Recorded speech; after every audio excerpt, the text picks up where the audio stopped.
Hello दोस्तों, स्वागत है आपका आपके पसंदीदा प्लेटफॉर्म पे, जहाँ पे मुख्य रूप से आप एक नए आर्टिकल्स रोज़ हम लोग मिल के साथ में चर्चा करते हैं, जो आपके एग्ज़ाम ऑफ यूज से, खासकर प्रीलिम्स से रिलेटेड जो प्रश्न है वो सबसे ज़्यादा इंपॉर्टेंट होता है। मुख्य रूप से जो आर्टिकल जो आपके प्रीलिम्स में पूछे जा सकते हैं, और इसका मुख्य रूप से देखा जाए, विश्लेषणात्मक मुख्य रूप से देखा जाए, अगर विश्लेषण किया जाए तो वो मेंस ओरिएंटेड भी हो जाएंगे। ठीक है, तो हम लोग मुख्य रूप से बात करने वाले हैं जो नए मुख्य चुनाव आयुक्त जो नियुक्त हुए हैं उनसे संबंधित, यानी चीफ इलेक्शन कमिश्नर जो नियुक्त किए गए हैं उनसे संबंधित हम लोग देखेंगे कि नया जो है भारत निर्वाचन आयोग जो है इसमें कौन नियुक्त हुए हैं।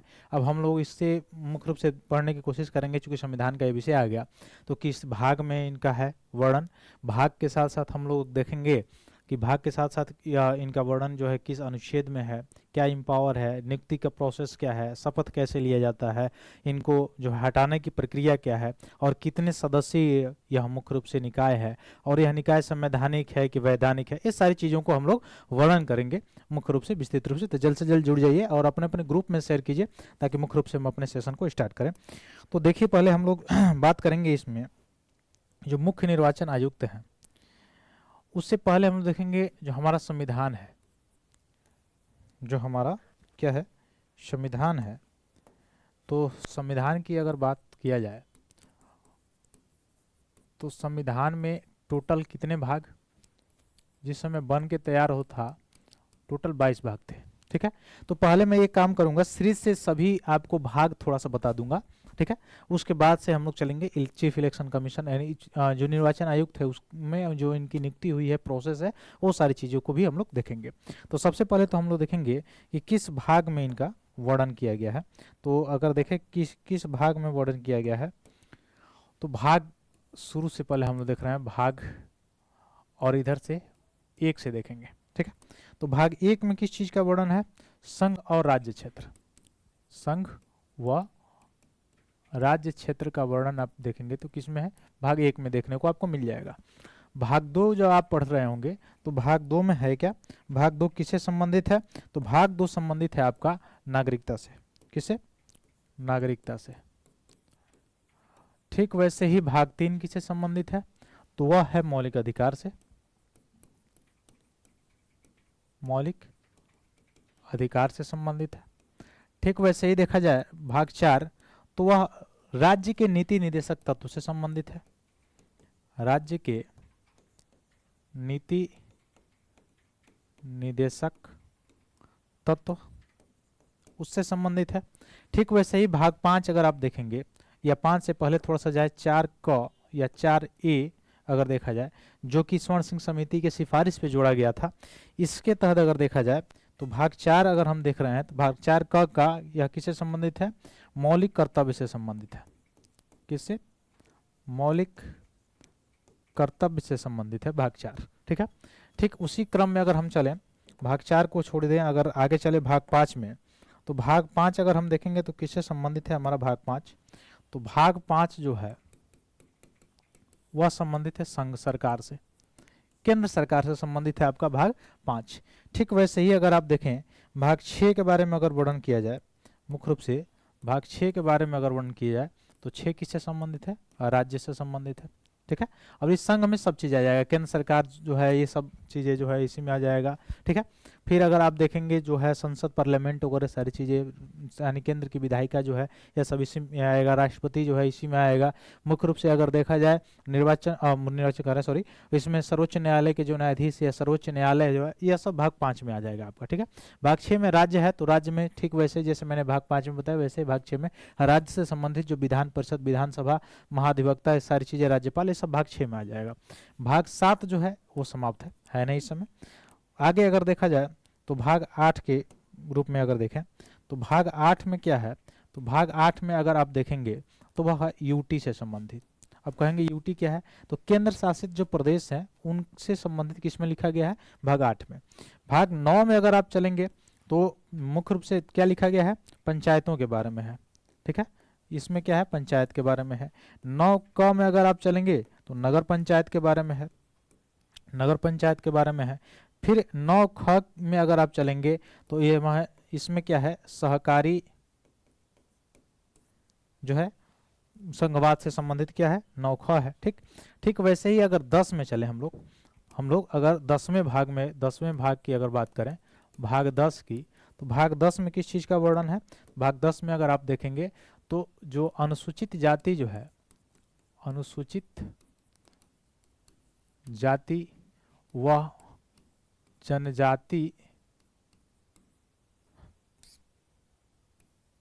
जनजाति क्षेत्र का प्रशासन, इससे संबंधित है।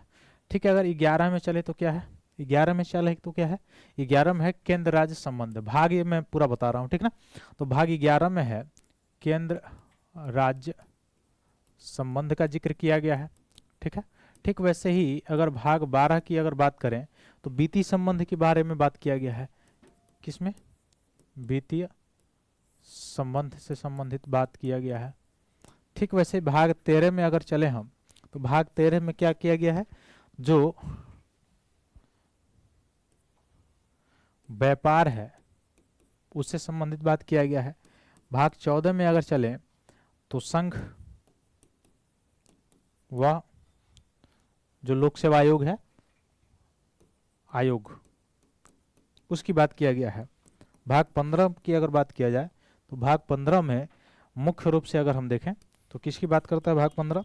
भाग 15 में आप देखेंगे तो यह निर्वाचन संबंधित बात करता है। किससे संबंधित? निर्वाचन से संबंधित। ठीक है, ठीक ठीक इसी क्रम में हम चलेंगे भाग 18 में। डायरेक्ट बता दे रहा हूँ, भाग 18 में अगर आप देखेंगे तो आपात उपबंध आपको दिखाई देगा, आपात उपबंध दिखाई देगा। भाग 20 में जो इंपॉर्टेंट है मैं बता दे रहा हूँ। भाग 20 में अगर आप देखेंगे तो भाग 20 में आपको क्या दिखाई देगा? तो भाग 20 में आप देखेंगे तो दिखाया गया है संवैधानिक संशोधन, संवैधानिक संशोधन भाग 20 में है। ठीक, भाग 21, भाग 22। ठीक, तो ये सारी चीजें तो भाग हो गए। अब हम लोग देखेंगे कि इलेक्शन कमीशन ऑफ इंडिया जो है क्या है? Election commission of India. भाग इसका अभी हम लोग ने देखा किस भाग में वर्णन है। अनुच्छेद अगर देखा जाए तो इसका अनुच्छेद जो है 324 से लेके 329 तक वर्णन आता है। यानी अनुच्छेद 324 से 329 तक इलेक्शन कमीशन ऑफ इंडिया, भारतीय निर्वाचन आयोग का वर्णन आता है। अब यह जो इलेक्शन कमीशन ऑफ जो इंडिया है, यह किस किस चीज़ का निर्वाचन कराते हैं, कहाँ कहाँ पे? तो यह निर्वाचन मुख्य रूप से कराता है किस किस चीज़ का? तो राष्ट्रपति का निर्वाचन, उपराष्ट्रपति का निर्वाचन,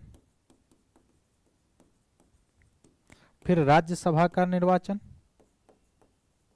फिर लोकसभा का निर्वाचन, और फिर उसके बाद से विधानसभा का निर्वाचन। ठीक है, और विधान परिषद जहां पे है, जिन राज्यों में विधान परिषद, उस विधान परिषद का भी निर्वाचन जो है वह किसके द्वारा कराया जाता है?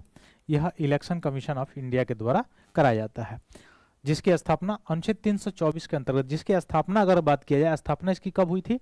तो स्वतंत्रता के बाद 25 जनवरी 1950 को इसकी स्थापना की गई थी, 25 जनवरी 1950 को। अब इलेक्शन कमीशन ऑफ इंडिया जो है एक क्या है? एक संवैधानिक निकाय है, एक संवैधानिक निकाय है। संवैधानिक निकाय है, कॉन्स्टिट्यूशनल बॉडी है, जैसे आप देख ही सकते हैं, क्योंकि इसका भारतीय संविधान के अनुच्छेद में वर्णन है, इसलिए संवैधानिक निकाय है।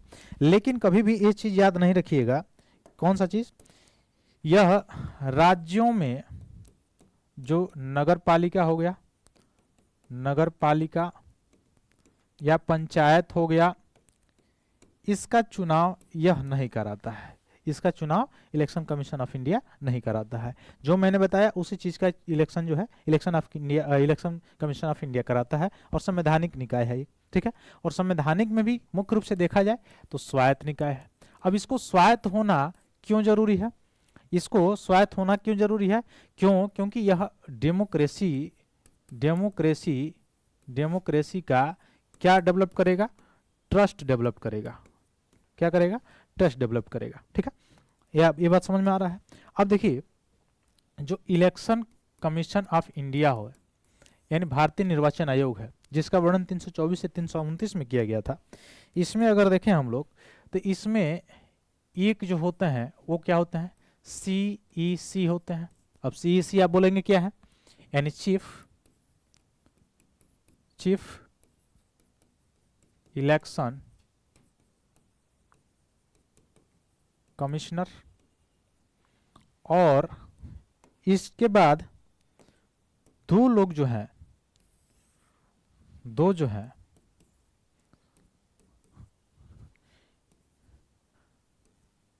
हैं वो कौन होता है?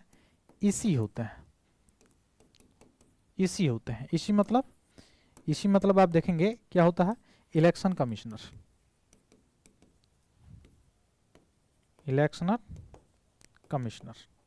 ठीक है। तो एक चीफ इलेक्शन कमिश्नर होते हैं और दो जो होते हैं वह क्या होते हैं? मुख्य रूप से इलेक्शन कमिश्नर होते हैं। लेकिन ये जो इलेक्शन कमिश्नर होते हैं वह इनके अधीनस्थ नहीं होते हैं। पहला चीज, इनका पावर और इलेक्शन कमिश्नर का पावर दोनों का सेम होता है, पावर दोनों का सेम होता है। अब अपॉइंटमेंट कौन करता है? इनका अपॉइंटमेंट जो है किनके द्वारा किया जाता है? तो इनका अपॉइंटमेंट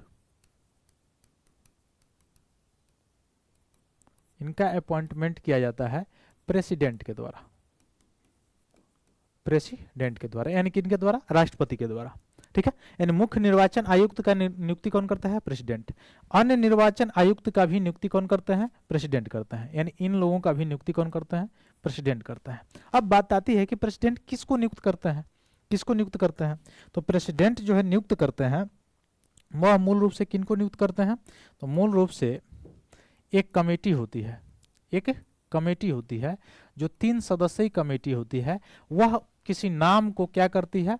रिकमेंड करती है, और उसी नाम के पर्सन को प्रेसिडेंट क्या करते हैं? नियुक्त कर देते हैं चीफ इलेक्शन कमिश्नर, ठीक है। अब बात यहाँ पे ट्रांसपेरेंसी की आती है, ठीक है। अब हम लोग बात करेंगे। तो इस 3 सदस्यीय जो कमेटी होती है, इस कमेटी में कौन कौन लोग होते हैं?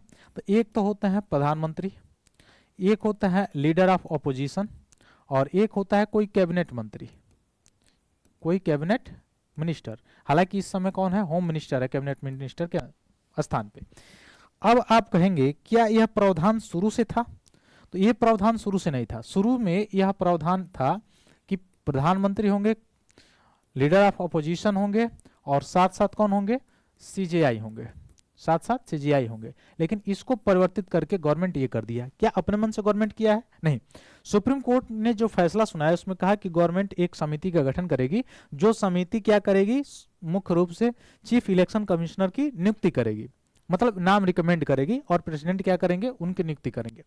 तो यह जो गवर्नमेंट है वो क्या बनाई? एक पैनल बना ली, और वो पैनल में अब कब लोग हैं? कौन कौन लोग हैं? प्रधानमंत्री हैं, लीडर ऑफ ऑपोजिशन है, और कैबिनेट मिनिस्टर है, यानी होम मिनिस्टर इस समय। अब इसी पे चैलेंज किया जा रहा है। कैसे? अब देखिए, सरकार के ही 2 लोग हैं और विपक्ष के आदमी 1 है, तो कैसे भी किसी नाम को रिकमेंड किया जाए, ऑटोमेटिक नाम रिकमेंड जो है वही पारित होगा जो यहाँ गवर्नमेंट के लोग होंगे। यहाँ पे ऑटोनॉमिस पे क्वेश्चन उठ रहा है, यही सुप्रीम कोर्ट में मामला भी गया है। हालांकि इनकी नियुक्ति हो गई है अभी जो नए चीफ इलेक्शन कमिश्नर हैं, लेकिन फिर भी ये मामला गया है, क्योंकि अगर चीफ इलेक्शन कमिश्नर की नियुक्ति गवर्नमेंट एंटिटीज द्वारा करनी जाए, इनका सुरक्षा ना हो, कार्यकाल की सुरक्षा ना हो, तो इनकी स्वायत्तता पे थोड़ा सा क्वेश्चन मार्क लगता है, ऑटोनॉमी पे थोड़ा सा क्वेश्चन मार्क लगेगा, ट्रांसपेरेंसी पे क्वेश्चन मार्क लगेगा, और ट्रांसपेरेंसी पे क्वेश्चन मार्क लगेगा। सीधी सीधी बात है कि डेमोक्रेसी में जिस पार्टी की गवर्नमेंट रहेगी, फिर चुनाव से संबंधित रिलेटेड इश्यूज जो है बने रहेंगे, ठीक है, इलेक्शन से संबंधित और डेमोक्रेसी से भी रिलेटेड। तो इसलिए यह इससे कंसर्न में गया हुआ है अभी। तो यह जो कमेटी आप समझ गए होंगे, एक कमेटी नाम रिकमेंड करेगा, प्रेसिडेंट क्या करते हैं? नियुक्त करते हैं। ठीक सेम प्रोसेस इसमें भी है। लेकिन चीफ इलेक्शन कमिश्नर को, जो मुख्य निर्वाचन आयुक्त हैं, कौन है?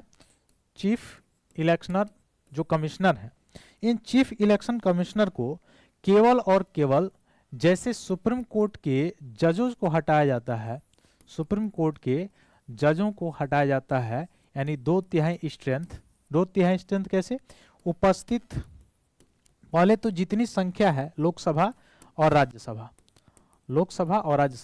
जितना इसका स्ट्रेंथ है उसका 50% से अधिक, पहला कंडीशन 50% से अधिक। पहला कंडीशन। और दूसरा क्या कि 2/3 बहुमत से अगर पारित होता है तब इनको चीफ इलेक्शन कमिश्नर को क्या किया जा सकता है, उनके पद से हटाया जा सकता है। तो पद की तो इनकी सुरक्षा है, लेकिन जो अनदर 2 ठो अभी हम लोग देख रहे थे पीछे, अनदर 2 ठो जो यह इलेक्शन कमिश्नर है, इनकी पदावधि का जो है सिक्योरिटी नहीं है। कैसे? इनको जो है रिमूवल किया जा सकता है, यानी इलेक्शन जो कमिश्नर होते हैं इनको रिमूव किया जा सकता है कि किसके बिहाफ पे, जो चीफ इलेक्शन कमिश्नर है वह क्या कर सकते हैं, ये फाइनल नोटिस देंगे और वह प्रेसिडेंट के द्वारा क्या हो जाएंगे, रिमूव होंगे। अब यहाँ पे कोई व्यक्ति रिमूव हुआ और जाके कोई दूसरा चीज राज्यपाल बन गया या अनदर किसी लाभ के पद पर बन गया, तो एक कहीं ना कहीं ट्रांसपेरेंसी का मामला आता है जो मेंस के अकॉर्डिंग अगर हम देखेंगे तो। अब कार्यकाल थोड़ा सा देख लिया जाए। कार्यकाल सामान्यतः 6 वर्ष से 65 वर्ष तक का होता है, या तो 6 वर्ष या तो 65 वर्ष, 65 वर्ष से अधिक नहीं होना चाहिए। ठीक है, इनका कार्यकाल देख लीजिए 6 वर्ष या 65 वर्ष। और जो विश्लेषणात्मक था वो मैंने आपको बता दिया। और कुछ महत्वपूर्ण जो अनुच्छेद है वो हम लोग जानने का प्रयास करेंगे, कौन कौन से वो अनुच्छेद है।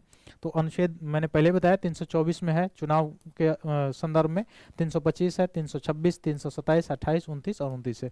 तो यह 29 ये तो निरस्त है। तो 324 से आर्टिकल 324 से आर्टिकल 329 तक जो है वर्णन किया गया है निर्वाचन आयोग का हमारे संविधान में। और सारी जो प्रक्रियाएं हैं वो मैंने बता ही दिया। और पहले क्या था, 21 वर्ष था एज मतदान करने का, लेकिन अब मत डालने का प्रयोग कितना वर्ष कर दिया गया, 18 वर्ष। ठीक है, और किस संवैधानिक संशोधन द्वारा किया गया आप लोग कमेंट बॉक्स में बताएंगे। तो कैसी लगी आपको ये जानकारी?